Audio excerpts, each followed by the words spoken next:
All right, I think we can get started. First of all, I'd like to just welcome everyone and thank you for coming to this. It's a social science symposium talk that happens maybe once a quarter. And we're very lucky to have a special guest today, Charles Busch, who's founder of an organization called Fields of Peace. And Charles just came to a class at 10 o'clock this morning, my Causes of Peace, Peace Studies class. And now he's joining us for this talk. And we also have some students from another class, which is Immigration, Politics, and Policy here. And you're welcome to ask questions about Charles' work with refugees after the talk as well. Sure. So Charles, I think we're probably interested in your life and what you've done and how it came that you founded Fields of Peace. So you grew up on a farm in Nebraska, was it? Yes. And then tell us some of the highlights of your life, because I think we're interested. Well, I can cover Nebraska by saying it's very flat, and we're all start out pretty polite. We could give Canadians a pretty good run on that. I first want to say what a privilege, and I'm grateful, Eliot, who's a friend, inviting me back. I have a long history. I don't know if it's distinguished, but a long history in this room. My wife, Kathy, and I have often done peace workshops together. We came to do a workshop here for a class of Jerry Brazos, a distinguished professor, former professor here. And and Kathleen is with him. They are both mentors and teachers of mine, as is Eliot. Jerry taught at our peace villages, which I'll mention in a few minutes, but that is where we teach nonviolent ways of handling conflict to children, ages 6 to 13. And that's gone on for 25 years. And as a Buddhist Dharma teacher, Jerry has come. It's a great memory and picture in my mind, Jerry sitting on a floor surrounded by 6, 7, 8-year-olds. There's a candle going. He hits the bell, the bowl, and they just take Jerry in, and they sit there so quietly. It's like that practice is natural to them. It's only when we get a little older that we have a little more trouble doing that. Yeah. So Jerry, so nice to be with you and Kathleen, and I continue to learn and be inspired by them both, the lives that they lead. My background is business in Manhattan. I tried so many things before I really felt my calling. I thought I was going to be a philosopher, and as I was telling Ken, I found out that to be a good philosopher, it helps to be able to ask a really penetrating question that might involve some irreverence. And growing up in Nebraska, I just had that polite streak. And so my real calling was a spiritual approach. And Jesus has a sense of humor, and I became a Christian minister and did parish ministry for a long time. But I quickly found that at the heart of that message, that Christian message, was Jesus' modeling and message of nonviolence. That started to be the most compelling part of that message for me. And we had a bullying incident, not rare, in our local high school in Lincoln City, which is where I had a church. And 2 boys had locked the teacher out of the classroom and beat up another boy and put him in the hospital. And so I had gone to talk to the principal to see if there was something I might do to help. I think we were all shocked. On the other hand, it was in the news. It was happening in so many communities. And the principal did not have a suggestion, but on the drive back, I just had one of those moments that, of course, my church's business, my business, should be teaching young people how to solve violent conflicts in nonviolent ways. And so we started a little experiment which grew called Peace Village. And we invited a rabbi, an imam, a Buddhist Dharma teacher, a shaman who came and did a medicine wheel. We wanted it to be interfaith. Lincoln City in those days was pretty white, And so we invited a sister church from Portland who had a more diverse congregation, and they sent students down. And we had our first Peace Village 25 years ago. That grew, and it grew because of students who came from universities who had been studying peace, and they started developing the curriculum. I wasn't the developer. I sort of opened a space. I felt a passion for the subject, but they came with knowledge. They developed a curriculum, and over a period of the next 15 or 20 years, there were 26 Peace Villages in 11 states. I stepped away from Peace Village about 10 years ago, and left it in the hands of two wonderful women who had come as college students and then became the leaders, Wintry and Elizabeth. And they changed the title from Peace Village, Inc. to Peace Village Global, because they started Peace Villages in Kenya and Lebanon. And we talked on the phone last week, and I think they are interested in doing some things in South Sudan and the DRC. So they're leading it. Fields of Peace came about as the adult wing of Peace Village. Did you have a? No, go ahead. Oh, okay. So parents would come to graduations, they would see some glee and maybe some change in their children and say, well, why don't we have a Peace Village for grown-ups? And I never quite got around to that. But as my parish duties ended, I decided that that's what I wanted to do. And so we started Fields of Peace. And I'm fond of that name. I like the image that comes up. And I would share with you that the inspiration for that title came from the Sufi mystic Rumi, a couple of verses from him. He said, out beyond ideas of wrongdoing and right doing, there's a field. I'll meet you there. When the soul lies down in that grass, the world is too full to talk about. Ideas, language, even the phrase, each other, doesn't make sense. So that not only gave us a title, but really kept me pointed to the fact that so much of peace work, of nonviolence training, has to do with keeping in mind this whole concept of oneness. And that one of the ways I think about peace work is peacemakers develop an eye for the threads that connect us to other people, what we have in common, what we can learn from one another, their humanity, and other creatures, and Mother Earth, and trees, these connections. And that so much of our teaching really is about knowing that if I injure another person, or whether intentionally or unintentionally, I do injury to creation, to another of God's children, then I've injured myself and so many others, because it reverberates. But also, when we do the good things, that also connects with the web. So that's how Fields of Peace began. It's developed. First, we were doing workshops, and peace work has a lot to do with patient education.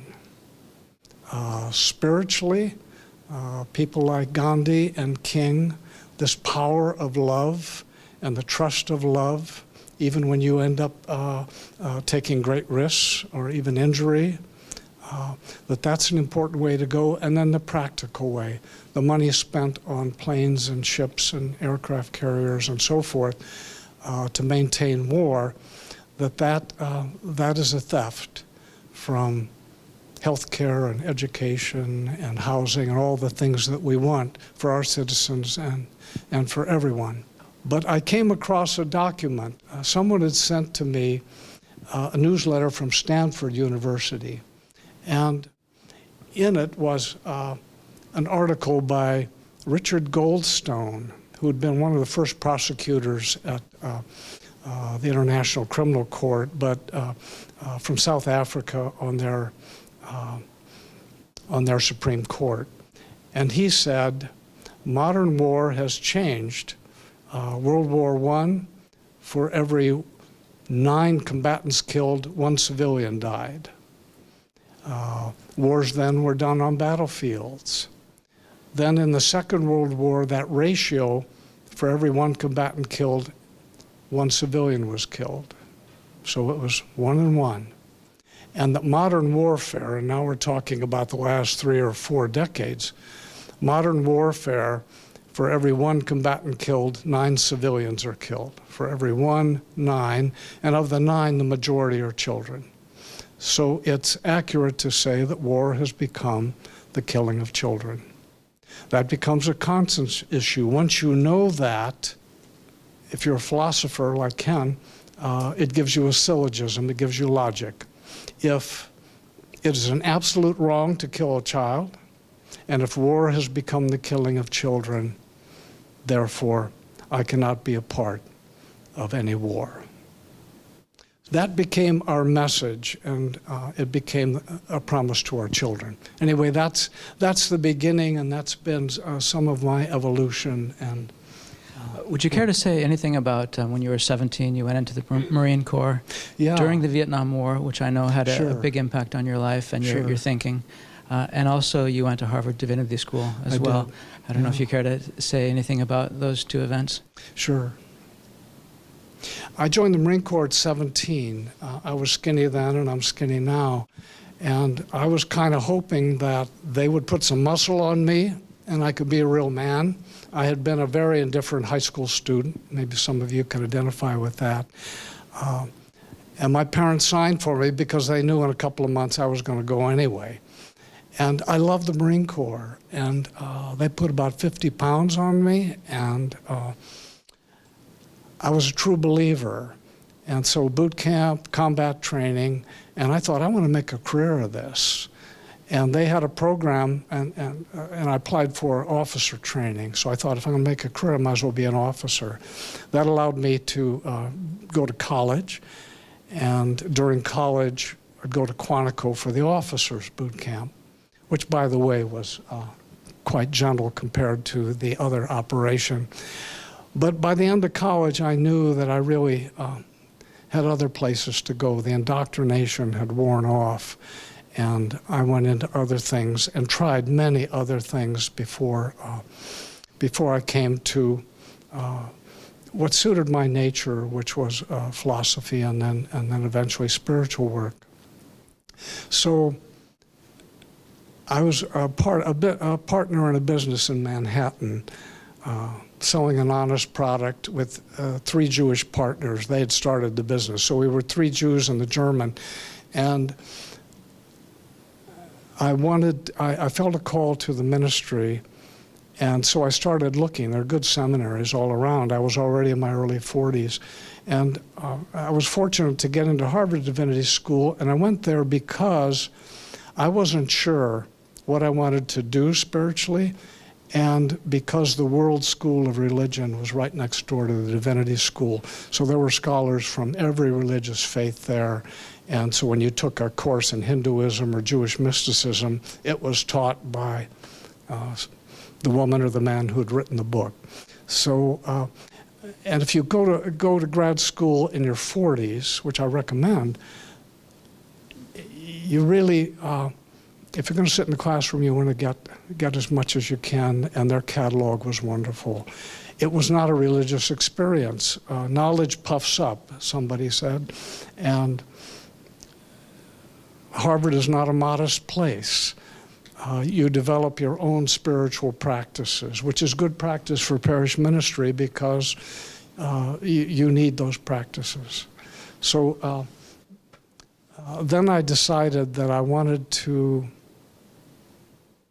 not have a big church, but to go where nobody else wanted to go. One of the books I'd read, and leader Jean Vanier said, if you want to meet Jesus, go where nobody else wants to go. Pretty good advice in many areas. And I thought, well, I'll go do rural parish ministry, which nobody else wants to go. And I went to Tombstone, Arizona, to a little adobe church. They had 30 members and waiting for 10 to die so they could close the door. But I showed up and said, this is my idea of fun. And as you may remember, may know, Tombstone is the shrine of the shootout. And tourists come every day for this kind of glamorized shootout.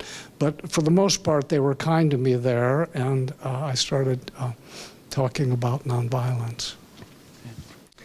So you founded Global Peace Village, and then Fields of Peace, and then you've written a few booklets, which we have here, A Promise to Our Children and Soft as Water. Yeah.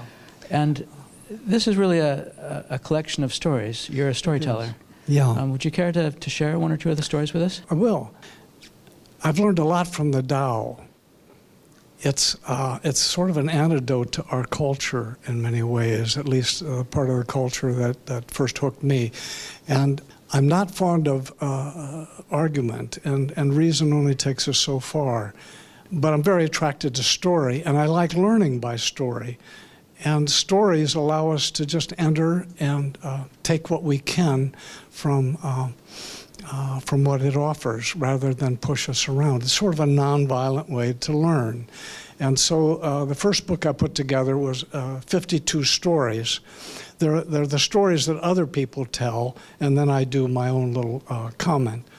And given our attention span, each story is about a page long, and my commentary not more than a page. So it lends itself to that kind of easy learning. So what stories would I tell? I'll do number 2. There's a poet, William Stafford. I have a feeling many of you know the work of William Stafford. He's the one who said, if you don't know the kind of person I am, and I don't know the kind of person you are, a pattern that others made may prevail in the world. And following the wrong God home, we may miss our star. So a pattern that others made may prevail in the world. He was a conscientious objector during the Second World War, a world-class poet, and his son, following in the footsteps, Kim, one of our most recent Oregon poet laureates. Well, I interviewed Tim, and a camera person came with me, and so thanks to Dave for the camera work. And I asked Kim to tell a story about his father, and so here's what he said. When my father was first in school, this was Kansas, he was a little boy, maybe 7, 8 years old, maybe 6. In the 1920s. So William Stafford is little Billy at this point. When he was first in school, he came home to report that 2 black children on the playground had been taunted by the others. And what did you do, Billy? His mother asked. I went and stood by them. That's an iconic story in the Stafford family, but it's a story I love because it means that this instinct, which many of us, I didn't have and many of us don't that early, Billy's instinct was to step out of the crowd and to go and stand with, just to simply go and stand with, and not to mirror the behavior, and to take the risk, So that's a story I love to tell and pass on from their family because I think it's simple and it has a lot to say. Mm-hmm. It's a great collection of stories, one per Thank week you. for a whole year long, if you like. And there's also A Promise to Our Children, which talks about the promise. Yes. Could you say more about that? Yes. When I read Richard Goldstone's report about the nature of war and that it was now the killing of children, that became the message of Fields of Peace. I felt now there is a way to talk about ending war that gets past the immediate, good for you, you're still an idealist, sure, you're going to end war, and actually meet people at a place where we can gather, which is around the children we love.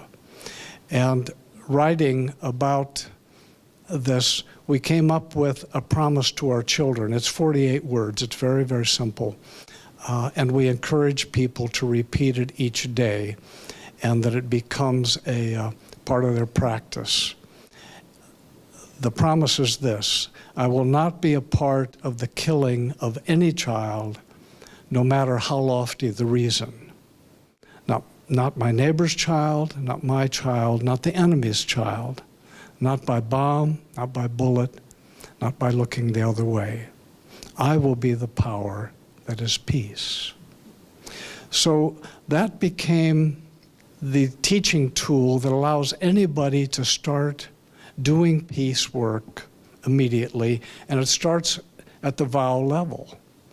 I've read that one of the characteristics of a human being is the ability to make a promise and keep it, to make a promise and keep it. So this starts at the promise level. But by repeating each day these words, it has a way of instructing us about who I am, the image in which I'm made, my deepest human feelings, but it also shows me what can be possible in the world. And as we developed the promise, I put together a book that showed that it had a foundation, a four-part foundation. The first part is conscience. I will not be a part of the killing of any child, no matter how lofty the reason. The second is empathy. Every parent has absolute love for their child, their grandchild. And this is universal. The great fear of every parent is that something will happen to their child. That would be their great grief. And it doesn't take a great deal of empathy or imagination to know that our enemy feels the same way. So this gives us a profound common ground to meet on. And the third foundation is the power of the spoken word. Once we act out of conscience, say the promise, and apply some empathy, then we have an obligation to share that message. And so the third foundation is the power of the spoken word. It may be something people hear immediately. It's always a planting, as teaching is. It's a planting of seeds, and they may be time released, but it's a planting. And then the fourth, which Daniel Berrigan and other leaders would encourage us, is action in the world. Finally, as Camus said, you need to stand somewhere and pay up. So we are all inheritors of people who've done peace work and done teaching and taught us about our humanity and our religious traditions, perhaps. And so those, we're indebted, and we need to act, and we need to take the risks to act. A year ago, almost to the day, you came to our campus and gave a talk. So a year ago in February was right before the Ukraine war broke out. Yeah. Yet we didn't know it. Nobody could tell when it would actually start, but we sensed that it was coming. And so you gave a talk on campus, and in the meantime, this disaster has unfolded in front of us.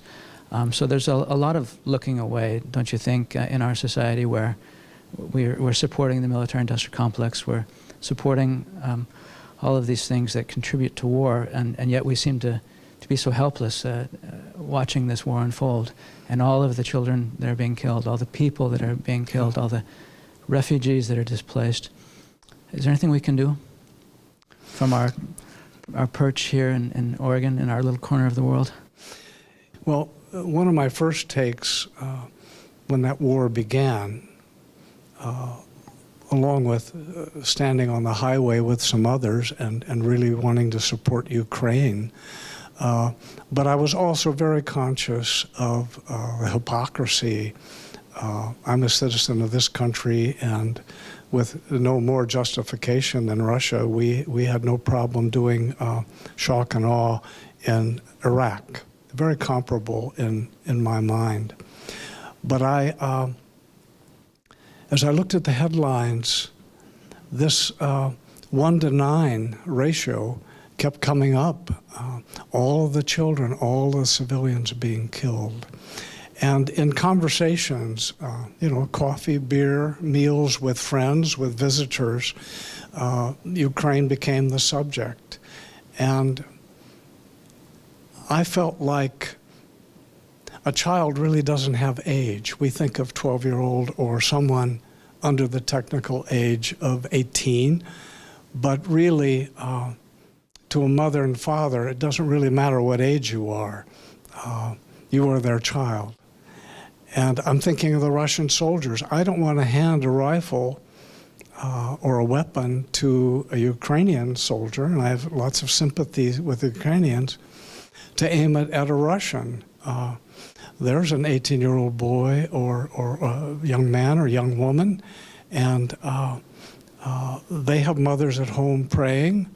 That young man or woman, most of them don't want to be there. They have dreams for their education, for their career, giving their gifts. And so I can't support the giving of arms or war. So often it's presented to us, war is necessary to stop the evil in the world, or a particular evil. And to me, war is the evil itself. And that I would like all of us to have done enough training in our own country and other countries that when somebody decides, the gargoyles, who are sometimes our world leaders, our country leaders, that they want to start a war, that we have creative, nonviolent ways to go about not participating. And so if we had been that advanced, I would have loved to have seen villages of Ukrainians, instead of taking up arms, just going and standing in a road and saying, I'm not going to take my risk as a soldier, but I will take my risk standing here. If you want to bring your tanks in, you want to bring your armored vehicles in, my village stands here. And there are lots of ways to say, well, you may want to come in, but we are not going to cooperate. Nonviolence is not passivity. I think of inviting soldiers, Russian soldiers, into my house as a Ukrainian and saying, we just baked this, and here's some hot coffee, and now please go home. We're not your enemy, but we're not going to support in any way. But we haven't done that kind of education, and it's so quick to think this is a just war, and it's just more war. Mm-hmm. So a couple of months ago, Congress passed an enormous defense, we should call it war spending bill. Yes. $858 billion, which was $45 billion more than the Pentagon requested. There's this enormous spending on weapons and war. It seems the only people that are truly profiting from this are the arms makers, the weapons makers. Yes. Whereas for everyone else, it's a complete disaster. What could we do if we just took, I don't know, a quarter of that military budget and spent a few $100 billion on Yes. food and healthcare and tuition for students? What would the world look like if we did that? It would look different. It would look different. We're a military empire, and those words are not spoken by presidents. They're not spoken by generals, but we are the Rome of our day. And the way I understand that, and it leads to the money, we have 800 foreign bases outside our borders, 800. They are spread out over 70 countries. That's an empire. UK, France, and Russia together have about 30 foreign bases. Our countries spends on war, this 800 billion plus, more than the combination of the UK, China, France, Germany, Japan, South Korea. Did I mention Russia? So we spend more than all those countries together. We were warned about this. You may remember the Cross of Iron speech that Eisenhower gave in the early 50s, and he could speak with a considerable credibility. When he was president, he said, beware of this industrial military complex. And it's become that. Lockheed Martin, $67 billion in business last year, making weapons. So I guess the headline the last week, it had to do with the Republicans and Democrats arguing over debit limits. Where are we going to cut? Where are we going to cut? I haven't heard one politician talk about cutting the military budget, which has only gotten fatter, which you mentioned. Maybe we should cut school lunches. Maybe we should cut Social Security. Maybe the sacredness of this military budget.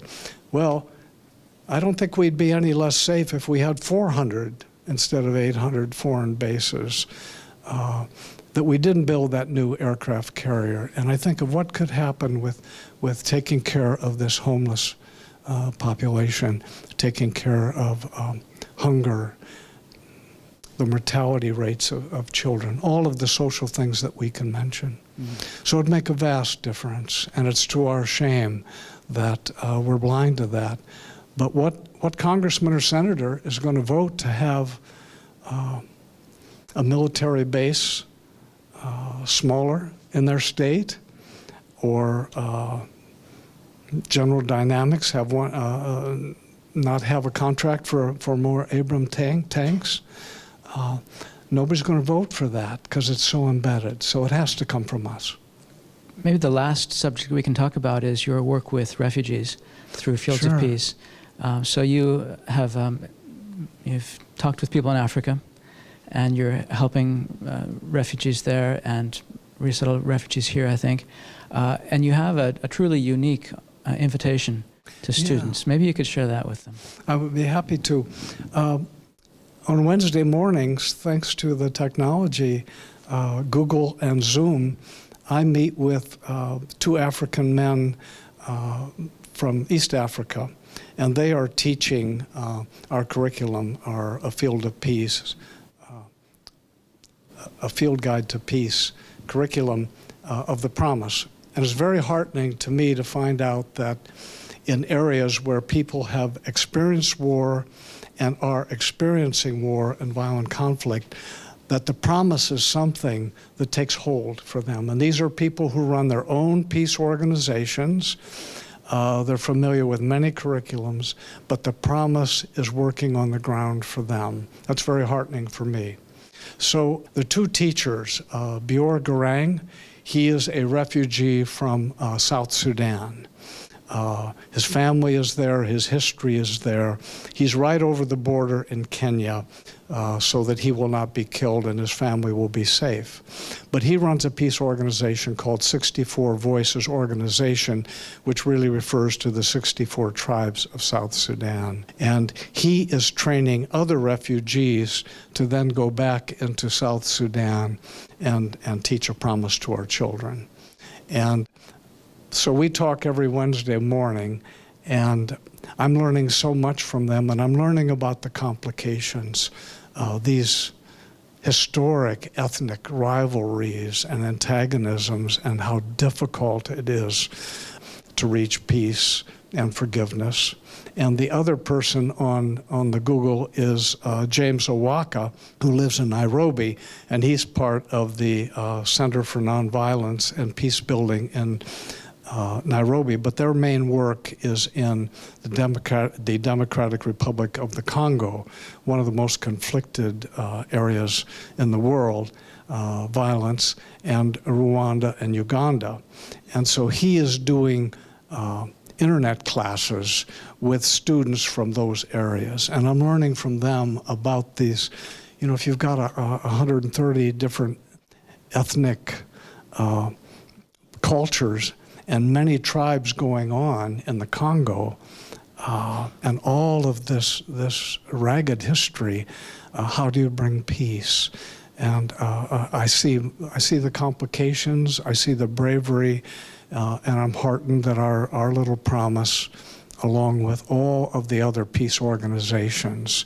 And they've been around longer, they know so much, they have networks, and we are allied with them. We're tiny, our little headquarters in Lincoln City, but we are allied with other organizations. World Beyond War would be one, and they help us with their network and their teaching. So I'm very excited to have these going. I guess I'll last mention, the Pope decided that for his peace message, he would go last week to the DRC, and then he met with the Archbishop of Canterbury, and they went to South Sudan.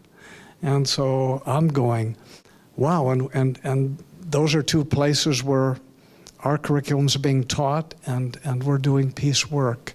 And so that was exciting. Okay. We do have some time for questions, although if you do have a question, we have a mic set up right there. No one has to ask a question, of course, but if you want to, this is your opportunity, and there's the mic. On your way there, I forgot to mention what you'd asked for. Right, so the very unique invitation to students, an opportunity to go to Africa and work and live and do something meaningful. This Wednesday, I mentioned to James Owaka in Nairobi that I would be coming to Western Oregon University and meeting with some students, and he immediately said, we would love to have an intern from Western Oregon University, that community, and if that person can get to Nairobi, we'll take care of the housing, we'll take care of the living situations, the food, and we will give them peace and community development work to do, and we will also make sure that they are in safe sectors, which I think just means reasonably safe. They won't put you on the border of Somalia or South Sudan. So I'm thinking what a life-changing opportunity that could be. So on behalf of them, I issue that invitation. If someone has interest, if you'll contact Eliot, he and I will put that connection together. Yeah. So the students in the class, if you want to go to Africa and do peace work or work with refugees, here's your invitation. So, well, Charles, our hour is coming to an end, so I think we can slowly wrap it up. But thank you so much for coming and talking with us. Somebody once said, "Blessed are the peacemakers," so thank you. Blessed are. Thank you all. Thanks for being here. It's a privilege.